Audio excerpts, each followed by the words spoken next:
ብዙሕ ሃለኽለኽ ኣለዎ ንምንታይ ግን ንኽትነብር ተኾይንካ ክሰርሕ ኣለካ ሕጂ ሰብ ብምንታይ ወስዶ መሲልካ ከምዚ ምሸት ተዘናጋ ምሸት በቃ ትወፅእ ገለ ዝወስዶ ነይሩ እቲ መጀመርታ ዝተገልቢጥኒ እየ ንዓይ ለይቲ ቀትረ እዩ ንዓይ ቀትረ ከዓ ለይቲ ኣይኮይኑ ምሽቲ ደከም ገለ ሽዑ በቃ ሓሳብ ሰው ዓርፍ ኣለኒ ሽዑ ናይ ኣድቨርታይዝ ገለ ምስ ረኸብካ ስራሕ ትልውጥ መጀመርታ ፕሮሞሽን ነይረ ሽዑ ኣድቨርታይዝ ጀሚረ ሽዑ ካልእ ነገር ገለ ጀሚረ ሕጂ ነፍሰይ ኣውሒሰ ኣለኹ ዶ ሓደ ፕላን ኣውፅላ ግዜ ኣበይ ከም ዘሕልፎ ጅባይ እንታይ ከም ዝቐምጠሉ ምስ መን ከም ፍፍ ዝብል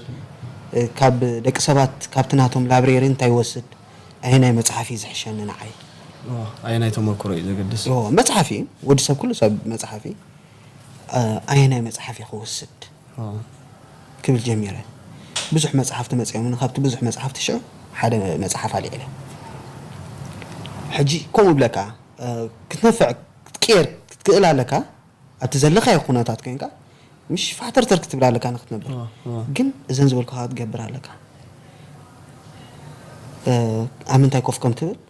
يجيب بهان تاي كم تقوم تقوله حنقول كان تاي وصل كم زلوا أنت قبله اللي بخاخ أنا من كتبه فلت عليك أوكي